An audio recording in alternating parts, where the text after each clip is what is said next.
That old tattoo most folks wouldn't give a second look, you know? Not unless they'd seen things or maybe lost things. Anyway, let me tell you what happened that day, because you want to stick around for this. No, really you will. Picture this: Sunday morning, restaurant packed to the brim, Veterans Discount Day, people buzzing, waiting on cheap pancakes. Over in the far corner sits this old guy, white hair, thin as a rail, metal leg peeking from under his faded pants, nursing a glass of water and a plate of eggs. Jacket's worn thin, but what really catches your eye if you're looking is the tattoo on his wrist, a dagger cutting through an anchor, faded, almost gone. Now, the folks in the center middle age loud. I played high school football back in the day. Types start nudging each other, snickering, looking over. One of them mutters, "But he just drew that thing on with a pen." Another says, "What kind of soldier doesn't have a veteran's card? It's ugly, you know? But that's the world. Sometimes folks see what they want, not what's there." Then the server, she's new, maybe 20, walks over, cheeks flushed. She leans in, almost whispers, "I'm sorry, sir, but someone complained you're making folks uncomfortable. Could you sit outside?" Old man doesn't argue, doesn't make a scene, just nods. You see the strain when he stands tray in one hand, cane in the other, balancing dignity and defeat, try not to make it look like a struggle. He shuffles past those same men, and one, just for show, says loud enough for everyone, "If he's a SEAL, I'm a 5-star general." Laughter follows, but not the kind that warms a room.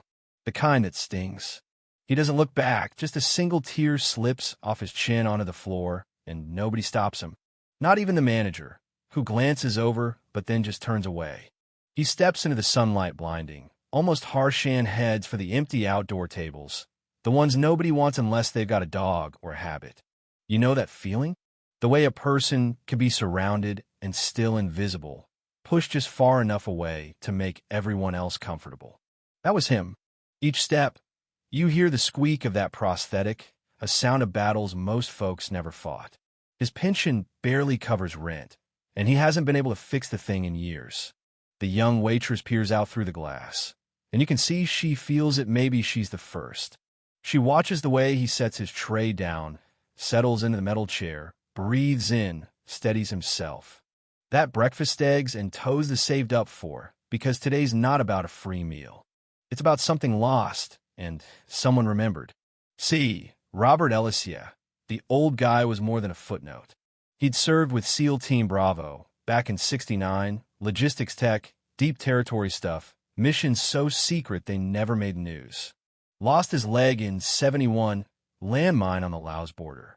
When he got home, there was no parade, no medals, just a shop in Colorado where he fixed cars, taught neighborhood kids how to handle a wrench, never talked about the war, never needed to.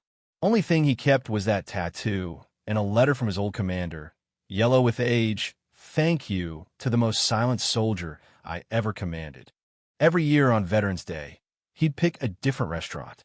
Not for the discount, but because his best friend James Harrington died in his arms after that mine went off, and they promised, years ago, to meet up for burgers when they made it home. James never did. So Robert went for both of them, quiet, alone, honoring a promise nobody else remembered. Folks saw a limp, called him a vagrant. Never complained, never corrected anyone, just kept fixing things, kept moving, holding on to memories nobody could see. His neighbors knew him as Old Rob, the guy who fixed bikes and never missed a good morning. But they didn't know the limp was from dragging 3 men to safety under fire, or that the scars came from yanking wounded soldiers out of burning vehicles. That's the thing: most heroes don't tell you their stories. They just live with them. Now here's where things start to turn. Today's restaurant, New Holland Central, was the one from that photograph James always carried, swearing they'd go for the best burger in town. Robert was there to keep a promise. He sits outside, out of sight, out of mind, until the door swings open, and in strides this young guy, haircut sharp as a knife, walks like he owns the ground he's stepping on.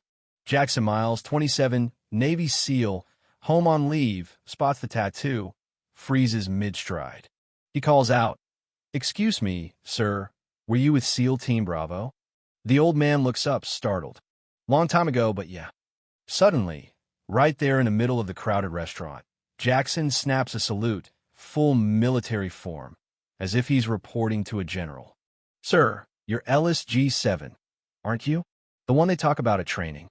The room goes dead silent, forks in midair, coffee halfway to lips. The guys at the center table turn pale. Jackson's voice carries. This restaurant has no right to ask him to leave. If anyone's uncomfortable, maybe they should step outside for some air.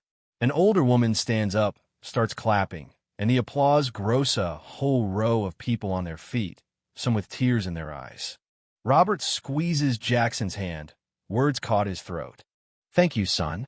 Just one person recognizing. That's enough. But Jackson's not done. He turns to the room, says, "This man coordinated extractions of 17 wounded soldiers in Operation Swiftkind. The tattoo on his wrist earned in blood, not bought in a shop. I stand here because men like him wrote the rules we follow." The silence after that felt like respect settling into the cracks of the place, fixing what laughter broke. The manager, sheepish now, comes over. "Sir, there's been a misunderstanding. Your meal's on the house. Please, come back whenever you want." Robert just smiles, shakes his head. No need for special treatment. "I came here for a friend." Jackson asks, "Can I join you, sir? I'd be honored to hear about him." They move to the best table, not out in the cold, but back inside, and everyone watches as the four men who laughed earlier quietly slip out, leaving their meals behind. Here's the twist. The young waitress comes over with fresh coffee, voice shaking.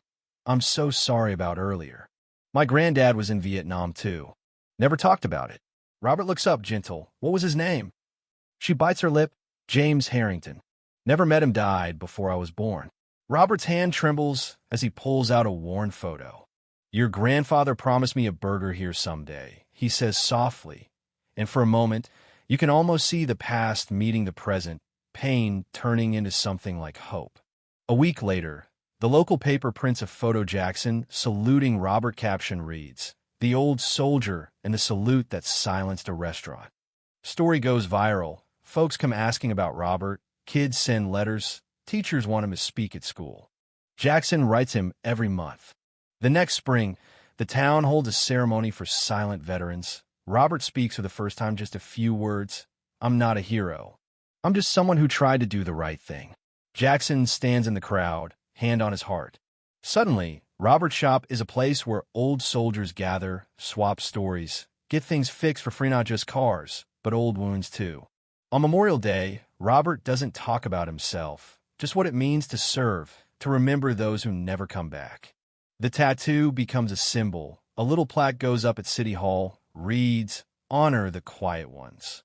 On his 85th birthday, Jackson, now an instructor, shows up with 7 SEALs, all wanting to shake the old man's hand.